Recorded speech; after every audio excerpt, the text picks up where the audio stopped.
Hello दोस्तों, नमस्कार। मेरा नाम है फतेह सिंह और आप देख रहे हैं YouTube channel mission success study. दोस्तों, आपका इस चैनल में एक बार फिर से स्वागत है। आज मैं एक नया वीडियो लेकर के पुनः उपस्थित हुआ हूं और वीडियो है मुगल काल से संबंधित महत्वपूर्ण प्रश्न। मुगल साम्राज्य की स्थापना किस प्रकार से की गई थी? तो देखिए, पहला क्वेश्चन पढ़ रहा हूं। बाबर ने दिल्ली सल्तनत के किस शासक को पराजित कर मुगल साम्राज्य की स्थापना की थी? तो इन्होंने इब्राहिम लोदी को परास्त किया था और इब्राहिम लोदी युद्ध के मैदान में ही मारा गया। क्वेश्चन नंबर 2 देखिए। मैं मुट्ठी भर बाजरे के लिए, वेरी इंपॉर्टेंट क्वेश्चन है, हिंदुस्तान की बादशाहत खो देता, ये कथन किसका है? तो ये कथन है शेर शाह सूरी का। जब शेर शाह सूरी ने मालदेव पर, मारवाड़ नरेश थे जोधपुर नरेश, मालदेव पर आक्रमण किया, तो उस समय मालदेव की सूरवीरता से प्रभावित होकर के इन्होंने ये कहा था। अगला है क्वेश्चन नंबर 3। अकबर का राज्याभिषेक कहाँ हुआ? तो अकबर का जो राज्याभिषेक हुआ था कलानौर में हुआ। ध्यान रखें, ईंटों के सिंहासन पर हुआ था। कलानौर में एकमात्र ऐसा सिंहासन है जहां ईंटों का बना हुआ सिंहासन है। अगला क्वेश्चन है, दीन ए इलाही धर्म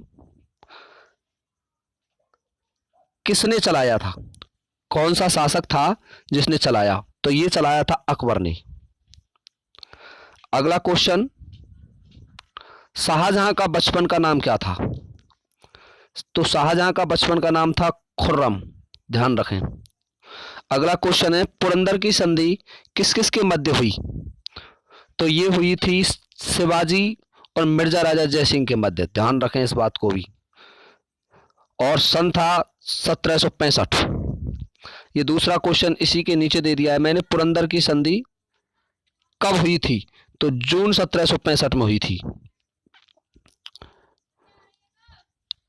गलत, 1665। जून 1665 में हुई थी। ध्यान रखें, जून 1665 में, 1765 नहीं। अगला क्वेश्चन है, तुजुक ए बाबरी क्या है? तो देखिए, तुजुक ए बाबरी बाबर द्वारा रचित आत्मकथा है जो तुर्की में लिखी गई है, फारसी नहीं है, ये तुर्की में लिखी गई है। अच्छा, मूल रूप से जो तुजुक ए बाबरी है वो तुर्की भाषा में लिखी गई है और इसका फारसी में अनुवाद किया था, फारसी भाषा में, एक विद्वान थे पयादा खां ने। और इसका नाम तब क्या हो गया था? बाबरनामा। तुजुक ए बाबरी बाबर ने लिखी थी, जो स्वयं की आत्मकथा है, और भाषा थी तुर्की, चगताई तुर्की। और पयादा खान ने जब इसका फारसी भाषा में अनुवाद किया तो ये तुजुक ए बाबरी क्या बन गई? बाबरनामा। अगला क्वेश्चन है, पानीपत का द्वितीय युद्ध किस किस के मध्य लड़ा गया? तो देखिए, पानीपत का द्वितीय युद्ध लड़ा गया था अफगान सेनापति हेमू और बैरम खां के मध्य, जो कि अकबर का संरक्षक था बैरम खां, क्योंकि हुमायूं की मृत्यु जब अकबर अल्प वयस्क था तभी हो गई थी। अगला क्वेश्चन, दीन इलाही नामक धर्म का प्रधान पुरोहित कौन था? तो जो इसके प्रधान पुरोहित थे वो थे अबुल फजल, और हिंदुओं में से एकमात्र बीरबल। ध्यान रखें। अगला क्वेश्चन है, बाबर ने गाजी की उपाधि कब धारण की? तो देखिए, इसने गाजी की उपाधि धारण की थी खानवा के युद्ध के बाद। और ध्यान रखें, खानवा के युद्ध में इसने जेहाद का नारा दिया था, जेहाद का नारा दिया और गाजी की विजय के बाद गाजी की उपाधि धारण की। अगला क्वेश्चन है, चंदेरी का युद्ध किस किस के मध्य लड़ा गया? तो देखिए, बाबर के जो युद्ध हैं उनका मैं क्रम पीछे बताऊंगा, पर चंदेरी का युद्ध लड़ा गया मेदिनी राय और बाबर के मध्य। ध्यान रखें इस बात को। अगला है, किला ए कोहिना दिल्ली में है जो, उसका निर्माण किस शासक ने करवाया? तो इसका निर्माण करवाया था शेर शाह सूरी ने।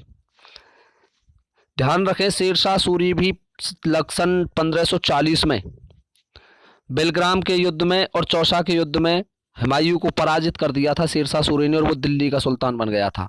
और सन 1545 में कालिंजर के किले को जीतते समय उसकी मृत्यु हो गई थी। तब तक वो दिल्ली का बादशाह बना रहा। तो बिलग्राम का, तो इसका है शेरशाह सूरी। अगला है बिलग्राम का युद्ध 17 मई 1540 को किस किस के मध्य लड़ा गया? तो ये लड़ा गया है शेरशाह सूरी और हुमायूं के मध्य, और जिसमें हुमायूं पराजित हुआ। अगला है शेरशाह सूरी का मकबरा कहाँ स्थित है? तो ये है सासाराम, जो कि जौनपुर रियासत में है। दोनों आ सकते हैं, जौनपुर भी आ सकता है। सप्ताह के 7 दिन अलग अलग कपड़े पहनने वाला बादशाह कौन था? तो ये ज्योतिष के आधार पर पहनते थे, ये थे हुमायूं। अगला क्वेश्चन है खानवा का युद्ध किस किस के मध्य लड़ा गया था? खानवा का युद्ध किस किस के लिए मध्य लड़ा गया? तो ये बाबर और वीर शिरोमणि राणा सांगा के मध्य लड़ा गया, जो कि मेवाड़ नरेश थे उस समय। अगला क्वेश्चन है बाबर का मकबरा कहाँ स्थित है? तो देखिए बाबर का मकबरा है काबुल में। अगला क्वेश्चन है हुमायूं की मृत्यु पर किसने कहा कि हुमायूं गिरते पड़ते इस जीवन से मुक्त हो गया, ठीक उसी तरह जिस तरह तमाम जिंदगी वह गिरते पड़ते चलता रहा? ये कथन किसका है? उस्ताद अली का, गुलबदन बेगम का, लैनपुल का और अफजुल फजल का? तो ये कथन है लैनपुल का। उस समय के इतिहासकार थे और उन्होंने उनकी जिंदगी की असफलताओं और सफलताओं के बारे में ये कथन कहा। अगला क्वेश्चन है 20वां हुमायूं नामा की रचना किसने की? इसका आंसर आपको कमेंट बॉक्स में देना है। इसका आंसर कमेंट बॉक्स में दें कि आपकी तैयारी कैसी है, किस तरीके की तैयारी कर रहे हैं। तो इस प्रकार से ये 20 क्वेश्चन थे। और यदि अभी तक आपने हमारे चैनल को सब्सक्राइब नहीं किया है तो चैनल को सब्सक्राइब जरूर कर लें, ताकि आगे आने वाले वीडियो का नोटिफिकेशन आपको प्राप्त होता रहे। धन्यवाद। जय हिंद।